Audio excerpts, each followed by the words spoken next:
The words hit me like a freight train on what should have been an ordinary Wednesday evening. My wife sat across from me at our kitchen table, fidgeting with her wedding ring as she delivered the news that would change everything. I want a divorce. No build-up. No explanation. Just 4 words that shattered 12 years of marriage while I was finishing my leftover pizza from dinner. I set down my slice and looked at her, waiting for some kind of elaboration, but she just stared at the table like she was reading invisible instructions. Okay, I said, keeping my voice steady. Can I ask why? She launched into this rehearsed speech about growing apart, wanting different things, feeling unfulfilled. The usual divorce playbook. But then came the part that really caught my attention. But here's the thing, she said, suddenly looking more animated. I don't want us to become strangers. I think we can still be close friends after this. Really close friends. We've been together so long. It would be weird to just cut each other off completely, right? I nodded slowly, processing what she was really asking for. She wanted the freedom to pursue whatever new life she had planned, but she also wanted to keep me around as her emotional support system, her handyman, her emergency contact, and probably her financial backup plan. Close friends, I repeated. What exactly does that look like to you? Her face lit up like she'd been hoping I'd ask. Well, we'd still be there for each other when we need support. Still help each other out with problems. Still be able to call each other when something important happens. Just without the marriage part. I almost laughed. She wanted all the benefits of having a husband without actually being married to one. But instead of pointing out how ridiculous that sounded, I decided to play along. That sounds reasonable, I said, watching her shoulders relax with relief. Friends help friends, right? Exactly. She seemed genuinely excited now. I'm so glad you understand. I was worried you'd be angry or try to fight this. Why would I fight it? If you want a divorce, then that's what we'll do. And if you want to be close friends afterward, I'm open to that too. She reached across the table and squeezed my hand. Thank you for being so mature about this. I knew you'd get it. What she didn't know was that I was already thinking about what this friendship would actually look like. Real friends have boundaries. Real friends don't drop their problems on each other every time life gets complicated. Real friends definitely don't expect each other to solve their financial emergencies or provide unlimited emotional labor. Over the next few weeks, as we went through the motions of filing paperwork and dividing assets, she kept bringing up this friendship idea. She'd mention how nice it would be to still have someone to call when her car made that weird noise. How comforting it was to know she could still reach out when she was feeling overwhelmed. How great it would be to maintain that connection we'd built over the years. I agreed with everything she said, because technically, she was right. Friends do help each other. They just help each other very differently than spouses do. The divorce process was surprisingly smooth. We didn't have kids, and we'd kept our finances mostly separate after some early marriage arguments about money. She got the house because she wanted it and could theoretically afford the mortgage payments with her job at the marketing firm. I moved my stuff out over a couple of weekends, staying temporarily with my brother while I figured out my next move. The whole time, she kept emphasizing how this was just a transition, not an ending. How our friendship would be even better than our marriage because there wouldn't be any pressure or expectations. How we'd both be happier this way. You'll see, she said as I loaded the last box into my truck. This is going to work out great for both of us. I nodded and gave her a quick hug goodbye. I'm sure it will. And I meant it, because I had a feeling she was about to get exactly what she asked for. 3 days after I officially moved out, my phone rang at 9 p.m. Her name appeared on the screen, and I let it ring twice before answering. Hey, what's up? Oh my God, I'm so glad you picked up, she said, and I could hear the stress in her voice. The garbage disposal is making this horrible grinding noise, and I think it's broken. I tried looking online, but all the instructions are confusing. Can you come take a look at it? I paused for a moment, letting the request sink in. Tonight? Well, yeah. I can't use the kitchen sink until it's fixed, and I have a big presentation tomorrow, so I really need to get this sorted out tonight. I said thoughtfully. That does sound frustrating. Have you tried calling a plumber? There was silence on the other end. A plumber? For something this simple? That would cost like $200. Yeah, probably. But that's what people usually do when their garbage disposal breaks. But you know how to fix it. You fixed it before. I have. When I was your husband. But now we're friends, remember? I could practically hear her brain working through this logic. Right. But friends help each other with stuff like this. Absolutely. And as your friend, My advice is to call a professional or maybe ask one of your other friends if they know about garbage disposals. I'm sure someone in your social circle has dealt with this before. The silence stretched longer this time. So you're not coming over? Not tonight, no? I've got plans. Which was true. My plans involved a beer and a Netflix show, but they were still plans. Oh, okay. I guess I'll figure something out. I'm sure you will. Good luck with your presentation tomorrow. After I hung up, I couldn't help but smile. The friendship era had officially begun. The garbage disposal incident was just the beginning. Over the next 2 weeks, I got a masterclass in what my ex-wife thought friendship meant. First, it was the smoke detector. Apparently, the battery died at 3 a.m. and she couldn't figure out how to change it. Instead of dealing with the beeping until morning like a normal person, she called me. I can't sleep with this thing going off every 30 seconds, she whined into the phone. Can you just come over real quick and fix it? At 3 in the morning? It'll take you like 2 minutes. I sat up in bed, fully awake now. Here's a crazy idea. Take the battery out and deal with it tomorrow. I don't know how to take it out without breaking it. YouTube exists. Or you could ask your neighbor. Didn't you say Mrs. Johnson was always up late watching her shows? I can't bother Mrs. Johnson at this hour. But you can bother me? That seemed to catch her off guard. Well, yeah, because we're friends. Friends help each other. Friends also respect each other's sleep schedules. I'll text you a YouTube link for changing smoke detector batteries. I hung up and sent her the link. The beeping stopped 20 minutes later, so apparently she figured it out just fine. Then came the car trouble. Her check engine light came on during her lunch break, and she immediately called me in a panic. What if it's something serious? What if the engine explodes while I'm driving? Cars don't usually explode from check engine lights, I said, trying not to laugh. When was your last oil change? I don't know. A while ago. How long is a while? Maybe 6 months. I whistled. Yeah, you probably need an oil change. And maybe a tune-up while you're at it. Can you take it to the shop for me? You know I hate dealing with mechanics. They always try to upsell women. I'm at work right now. After work then? After work, I have plans. But I can recommend a good shop. They're honest, and they don't care if you're male or female. Another long pause. You're really not going to help me with this? I'm helping you by giving you the name of a trustworthy mechanic. That's what friends do. They share information and resources. She made this frustrated noise. Fine. Whatever. I'll handle it myself. Great. Let me know how it goes. The pattern continued. She needed help moving furniture, but I was busy that weekend. She wanted me to review her resume because she was thinking about switching jobs, but I suggested she use a professional service instead. She had a clogged drain and assumed I'd come running with a plumber's snake. Each time, I politely declined and offered alternatives. Each time, she seemed genuinely shocked that I wasn't dropping everything to solve her problems. The breaking point came on a Friday evening. I was grabbing dinner with my brother when my phone started ringing. I let it go to voicemail, but it rang again immediately. And again. You should probably answer that, my brother said, looking concerned. I checked the screen. 7 missed calls from my ex-wife. I called her back, thinking maybe it was an actual emergency. Finally, she practically screamed into the phone. I've been trying to reach you for an hour. I was having dinner. What's wrong? I locked myself out of the house, and I don't know what to do. I waited for more information, but apparently that was the whole crisis. Okay, did you call a locksmith? A locksmith? Do you know how much those cost? Probably less than you think. There are 24-hour services. But you have a spare key. This was true. I'd forgotten to give it back during the move. I do have a spare key. So can you come let me in? Where are you right now? Sitting on the front porch. It's cold, and I really need to get inside.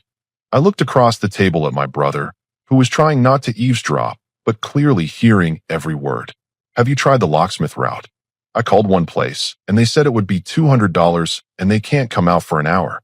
So you'll be inside in an hour for $200. That's ridiculous. You could be here in 20 minutes for free. I could, but I'm not going to. The silence that followed was deafening. Excuse me. You wanted to be friends, right? Well, friends don't expect each other to drop everything and drive across town to solve problems that have perfectly reasonable solutions. Friends definitely don't expect each other to be their personal emergency services.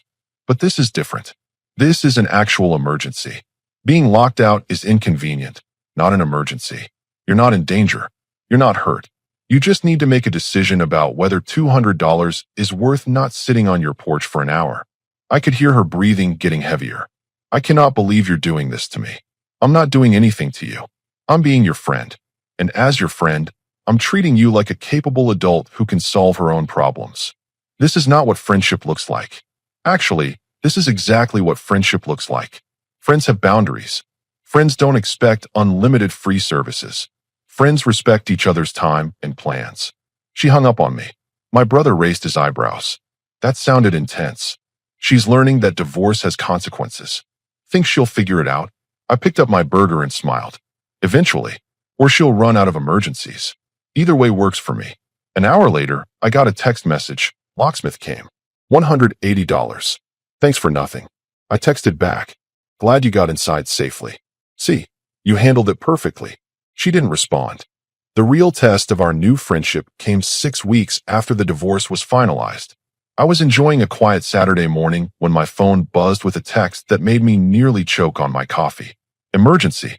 Need to talk ASAP. Can you come over? Against my better judgment, I decided this might actually be serious. When I arrived at what used to be our house, I found her sitting at the kitchen table surrounded by paperwork, looking like she hadn't slept in days. Thank God you're here, she said, jumping up to give me a hug that I didn't return. I'm in serious trouble. I sat down across from her, noticing past due notices mixed in with the papers. What kind of trouble?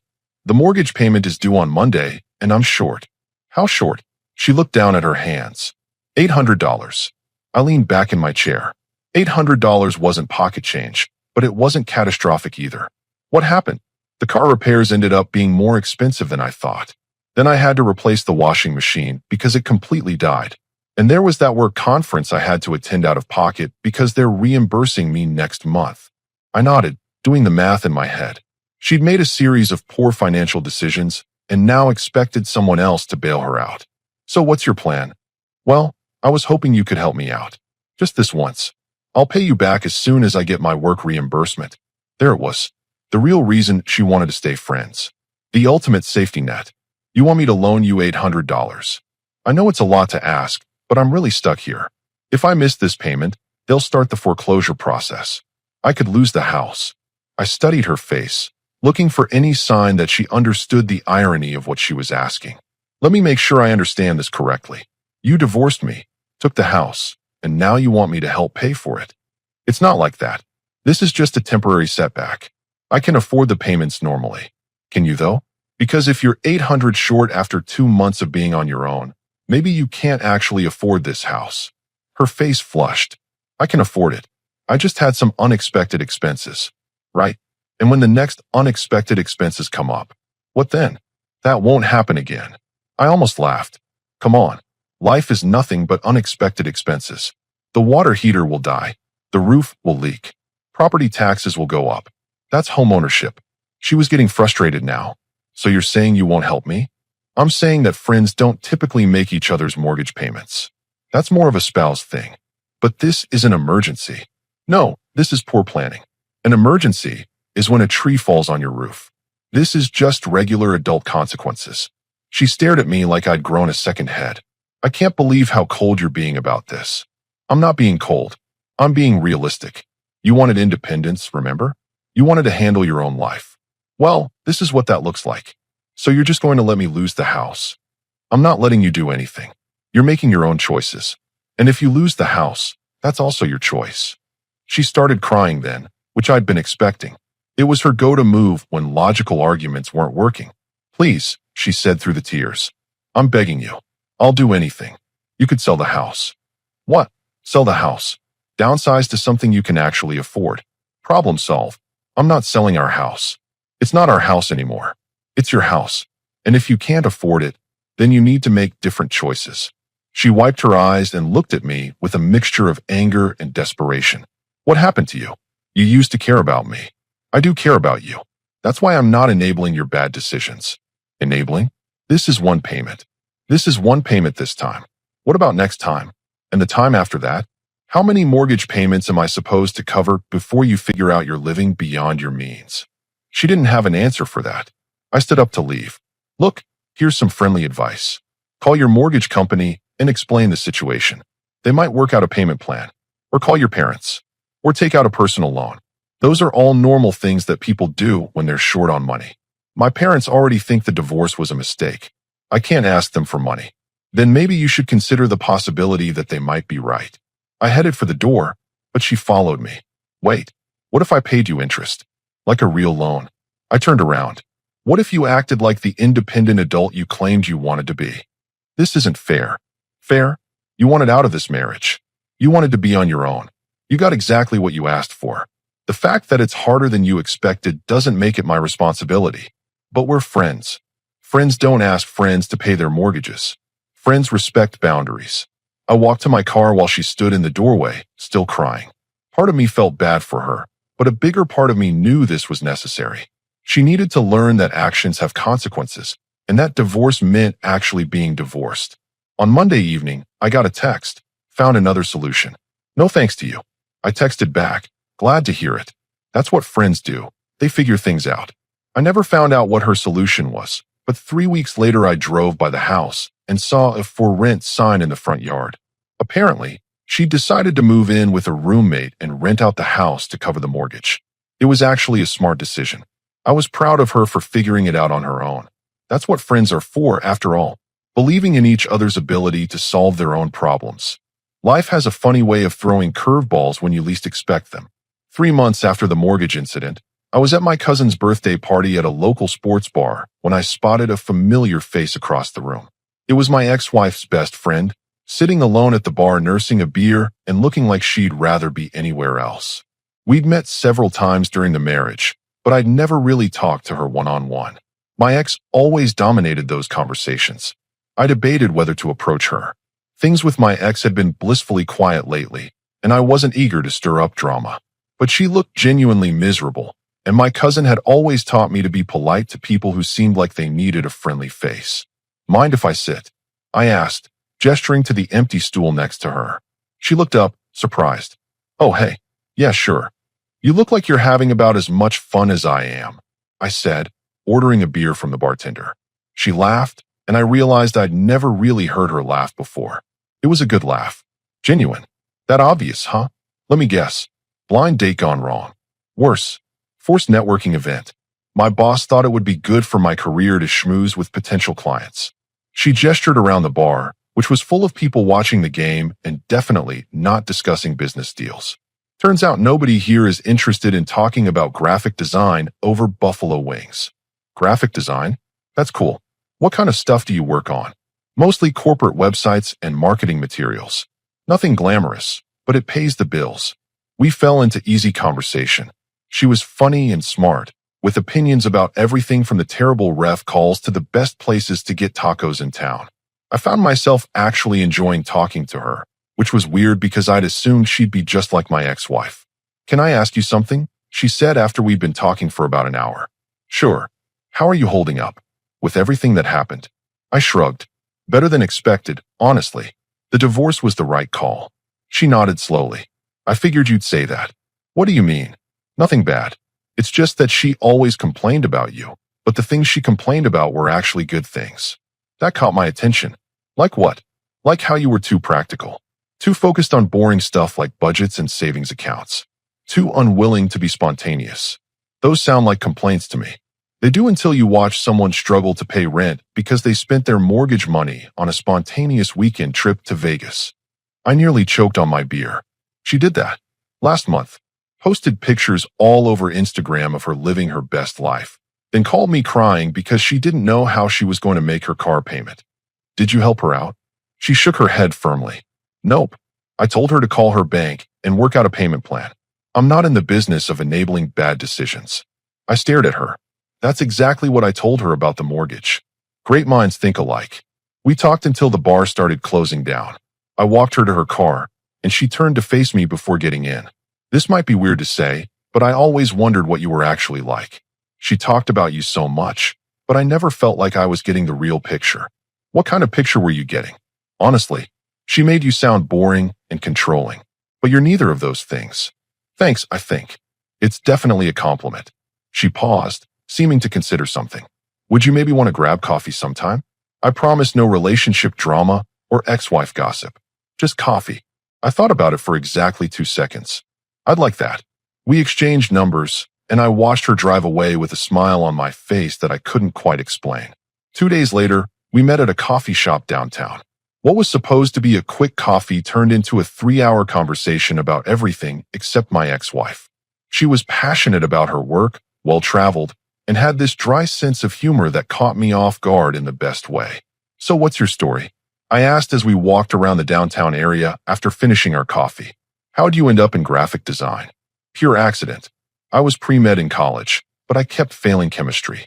My roommate was an art major and she dared me to take a design class as an elective. Turned out I was better at making things look good than I was at memorizing the periodic table. Do you miss it? The medical track? Sometimes. But I like creating things that didn't exist before. There's something satisfying about starting with a blank screen and ending up with something that actually helps a business succeed." We ended up getting dinner and then drinks after dinner. By the time I walked her to her car again, it was almost midnight. "This was really nice," she said, and I could tell she meant it. It was. "We should do it again. I'd like that." As I drove home, I realized I hadn't thought about my ex-wife once during the entire evening. That felt significant somehow. Over the next few weeks, we started seeing each other regularly. Coffee dates turned into dinner dates, turned into weekend activities. She introduced me to art galleries and farmers markets. I showed her hiking trails and taught her how to play pool. The more time we spent together, the more I realized how different she was from my ex-wife. She paid for her own meals without making a big deal about it. She showed up when she said she would. She didn't create drama out of minor inconveniences. Most importantly, she treated me like an equal partner in whatever we were doing, not like a personal assistant whose job was to solve her problems. "You know," she said one evening as we were walking through a park near her place, "I owe you an apology." "For what?" "For not seeing what was really happening in your marriage." I knew she could be demanding, but I didn't realize how bad it had gotten. "It wasn't your job to fix my marriage." "No, but I was supposed to be her friend. Real friends tell each other when they're screwing up." I stopped walking and looked at her. "Why didn't you?" "Because I was a coward. It was easier to just listen to her complain than to tell her she was being unreasonable. But watching how she's handled the divorce made me realize I should have spoken up." "What do you mean?" "She expected you to keep solving all her problems even after she divorced you. That's not how friendship works. That's not how anything works." I smiled. That's what I kept trying to tell her. "Well, for what it's worth, I think you handled it perfectly. You gave her exactly what she asked for." That night, as I was driving home, I realized that what had started as coffee with an acquaintance had turned into something I hadn't expected to find again. Something real and uncomplicated and good. My ex-wife still didn't know we were spending time together, but I had a feeling that was about to change. The revelation came on a Saturday afternoon in the most ordinary way possible. I was at Target with my new girlfriend, debating the merits of different coffee makers, when we heard a sharp gasp from the next aisle over. "What the hell is this?" I recognized that voice immediately. My ex-wife stood at the end of the aisle, staring at us like she'd just witnessed a crime scene. She was holding a basket full of cleaning supplies and wearing the expression of someone who'd just discovered her world had shifted without permission. "Hey," I said casually, not letting go of my girlfriend's hand. "How's it going?" "How's it going?" she repeated, her voice climbing an octave. "How's it going? You're here with her." My girlfriend squeezed my hand gently, but didn't say anything. She'd known this moment would come eventually. "We're shopping for coffee makers," I said, gesturing to the display behind us. "What brings you to Target? Don't you dare act like this is normal." Her eyes shifted between us, processing the obvious comfort level we had with each other. "How long has this been going on?" "How long has what been going on?" "This." She waved her hand frantically in our direction. "You and my best friend." "About 2 months," my girlfriend said calmly. "And I haven't been your best friend for a while now." That stopped my ex-wife cold. "What's that supposed to mean?" "It means that friendship goes both ways. You only called when you needed something. You never asked how I was doing. You spent every conversation complaining about your problems without showing any interest in mine. I was going through a divorce. That was 6 months ago, and even before the divorce, our friendship was pretty one-sided. I watched this exchange with fascination. My girlfriend was stating facts without any emotion or drama, just straightforward honesty. "I can't believe you're dating my ex-husband," my ex-wife said, her voice getting louder. "That's like Girl Code 101. You don't date your friend's ex." Former friend, my girlfriend corrected. And girl code doesn't apply when the friend treated both her husband and her friends like personal assistants. That's not what I did. Really? When's the last time you asked me about my job, or my family, or anything happening in my life that wasn't related to solving one of your problems? My ex-wife opened her mouth, then closed it. She clearly couldn't think of an example. And when's the last time you called him for anything other than emergency repairs or financial help? My girlfriend continued. Because from what I can tell, your idea of friendship is pretty much identical to your idea of marriage. Other people exist to make your life easier. That's not fair. Neither is expecting people to drop everything and fix your problems while offering nothing in return. I decided to jump in before this escalated further. Look, this doesn't have to be a big drama. We're all adults here. Adults. My ex-wife turned her attention back to me. Adults don't date their ex-wife's best friend behind their back. We weren't sneaking around, I said. We just didn't see any reason to announce it. You and I are divorced. You wanted to be friends. Friends respect each other's dating choices. This is different, and you know it. How is it different? Because she knows things about our marriage. Personal things. My girlfriend laughed, but not in a mean way. Like what? Like how you expected him to handle every household problem while you complained that he was too practical. Like how you spent money you didn't have and then got angry when he pointed out the math didn't work. You told her about our private conversations? My ex-wife asked me. Actually, no. I figured most of that out just from listening to you complain about him for the past 2 years. This was clearly not going the way my ex-wife had expected. She'd probably imagined catching us would lead to guilt and apologies. Instead, she was getting a reality check from 2 people who'd apparently compared notes about her behavior. I need to talk to you, she said to my girlfriend. Alone. We can talk right here. This is private. No, it's not. You made it public when you decided to confront us in the middle of Target. My ex-wife looked around and seemed to notice for the first time that other shoppers were starting to stare. Fine, but this conversation isn't over. Actually, it is, my girlfriend said. I'm done pretending your problems are everyone else's responsibility. I'm done listening to you complain about consequences you created for yourself. And I'm definitely done feeling guilty for being happy with someone who treats me like an equal partner instead of unpaid help. So that's it. You're choosing him over our friendship. I'm choosing myself over your drama. There's a difference. My ex-wife turned to me with desperate eyes. And you're okay with this? With dating someone who was supposed to be loyal to me? I'm okay with dating someone who's honest and supportive and doesn't expect me to solve all her problems, I said. Someone who actually wants to be with me instead of just wanting what I can do for her. That's not what I wanted. Really?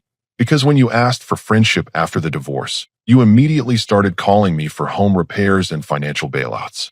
That doesn't sound like friendship. That sounds like wanting to keep all the benefits of having a husband without any of the commitment. She stared at both of us like we'd betrayed her on a fundamental level. I can't believe this is happening. What exactly is happening? My girlfriend asked. 2 people who were both tired of your selfishness found each other and discovered they're compatible? That's not a conspiracy. That's just life. You were supposed to be my friend. I was your friend. Until I realized that friendship with you meant being your unpaid therapist and occasional ATM. That's not friendship. That's exploitation. My ex-wife's face crumpled, and for a moment I almost felt sorry for her. But then I remembered all the times she'd manipulated situations to get what she wanted, and the sympathy faded. This isn't over, she said, backing away from us. Friends don't do this to each other. You're right, my girlfriend called after her. They don't. That's why we're not friends anymore. We watched her storm out of the store, leaving her basket of cleaning supplies abandoned in the aisle. Well, I said after a moment, that went better than expected. Really? Yeah. I thought she'd cause a bigger scene. My girlfriend laughed and picked up the coffee maker we'd been looking at before the interruption. Give her time. I have a feeling the real drama is just getting started. She was right. But for the first time in years, I was looking forward to seeing how it played out. Because now I had someone on my side who understood that friendship, like marriage, should be a partnership between equals, not a one-way support system with unlimited demands and no boundaries. The final confrontation came 2 weeks later. I was expecting it. My ex-wife showed up at my door on a Thursday evening, dressed up like she was going to a job interview. Hair done, makeup perfect, wearing the dress she knew I used to like. We need to talk, she said, pushing past me into my living room. About what? About us. About this mistake we've both made. I closed the door and leaned against it. What mistake is that? This whole divorce thing. This ridiculous friendship experiment. It's not working. It's working fine for me. She turned around, putting on her most sincere expression. I've been thinking a lot about what went wrong between us. I realize I made some mistakes. I was probably too demanding sometimes. Sometimes. Okay, a lot of the time. But people can change. I can change. Why would you want to change now? Because I miss you. I miss us. I miss having someone who actually cares about me. I almost laughed. You mean you miss having someone who solves your problems for free? That's not what this is about. Then what's it about? She stepped closer. It's about realizing that what we had was special. That I threw away something good because I thought I wanted independence. But independence is just loneliness with extra bills. And what about her? I gestured toward the kitchen, where my girlfriend was making dinner. What about her? She was just using you to get back at me anyway. That's not true. Of course it is. Think about it. What are the odds that my best friend just happened to fall for my ex-husband? She planned this whole thing. My girlfriend appeared in the doorway, wiping her hands on a dish towel. Actually, I didn't plan anything. I just recognized a good man when I saw one. This is none of your business, my ex-wife snapped. It became my business when you showed up at our home uninvited. Our home? This isn't your home. It is now. My ex-wife looked between us, finally understanding that this wasn't a casual fling. You moved in together? Last week, I said. Turns out it's easy to live with someone who doesn't treat you like hired help. Her face crumpled. But we could try again. We could go to counseling. We could work on our problems. What problems? I don't have any problems. My life has been great since we got divorced. That's not true. It absolutely is. I sleep better. I'm less stressed. I actually enjoy coming home. I have more money because I'm not constantly bailing someone out of financial emergencies they created for themselves. I would pay you back for all of that. With what money? You're renting out your house and living with a roommate. She had no answer for that. Here's the thing. I continued. You got exactly what you asked for. You wanted a divorce, so we got divorced. You wanted to stay friends, so I've been your friend. I've given you advice when you asked for it. I've respected your independence. I've treated you exactly like I'd treat any other friend. But friends help each other. They do. Within reason. They don't pay each other's mortgages or drop everything for non-emergencies. My girlfriend stepped forward. And real friends definitely don't show up at your ex's house trying to break up his new relationship. I'm not trying to break up anything. I'm trying to fix what we broke. There's nothing to fix, I said firmly. We're not broken. We're divorced. By choice. Your choice. People make mistakes. You're right. And your mistake was thinking you could have all the benefits of being married without any of the commitment. You wanted independence until you realized independence means taking care of yourself. She started crying then, but I didn't feel the usual urge to comfort her. So that's it. You're just going to throw away 12 years. I didn't throw anything away. You did, when you decided you wanted something different. But I was wrong. Maybe. But that doesn't make it my problem to solve. She looked at my girlfriend with pure hatred. I hope you're happy. You destroyed a marriage. I didn't destroy anything. You destroyed your own marriage by treating your husband like an employee instead of a partner. My ex-wife turned back to me one last time. Is this really what you want? Some rebound relationship with my leftovers? That was the wrong thing to say. First of all, I said, my voice going cold. She's not your leftovers. She's not your anything. You threw away her friendship the same way you threw away our marriage. Second, this isn't a rebound. This is what a healthy relationship looks like. You wouldn't recognize it because you've never been in one. Get out, my girlfriend said quietly. Now. My ex-wife looked around the room like she was seeing it for the first time. This is really happening. You're really choosing her over me. I'm choosing happiness over drama.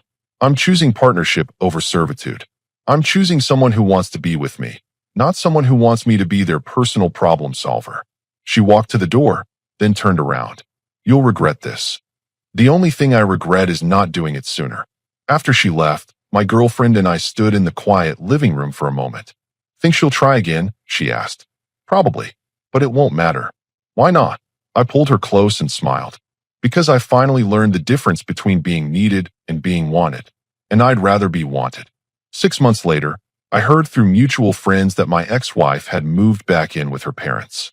The house had been foreclosed on, and her roommate situation hadn't worked out. I felt bad for her, the way you feel bad for anyone going through hard times. But I didn't feel responsible for fixing it. That's what real friendship looks like. Caring without controlling, supporting without enabling. And sometimes, the kindest thing you can do for someone is let them face the consequences of their choices, even if they used to be your wife. 어디 뭐 리역 하나 빌려가지고 좀 할까?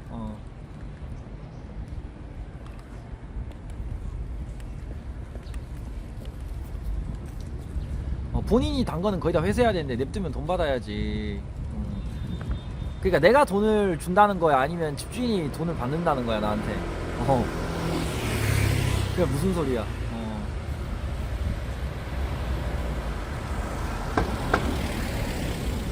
아, 집주인이 돈 줘야 되는 거라고? 아, 몰라. 이것도 집주인한테 한번 물어볼게. 집 정리 싹 하고 좀 나갈 때 되면 좀 물어봐야겠다. 에어컨 냅두고, 그러니까 냉장고 그거 좀 한번 생각을 해볼게, 어떻게 할지. 일단 장롱은 있으면 좋은 거 아니야. 세입자 입장에서도. 그러니까 장롱은 근데 장롱은 왜 산 거냐고요? 아이, 시골 사람들이 장롱 좋아한다니까. 시골 사람들이 장롱을 좋아해. 행거를 안 좋아해.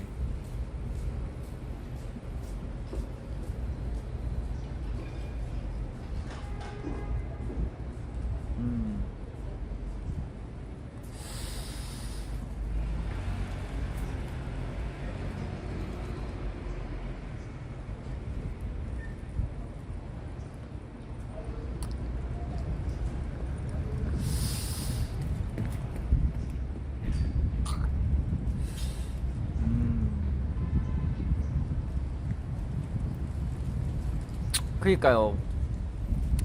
원룸인데 장롱을 좀 두는 것도 좀 그렇다. 장롱도 냅두고 가자. 그냥 최대한 큰 거는 냅두고 가고, 그냥 짜잘한 것만 하고, 그러면은 솔직히 막말로다가 용달이 필요가 없는데. 그렇게 치면 용달이 필요가 없잖아. 아, 아니구나. 침대가 있구나, 침대.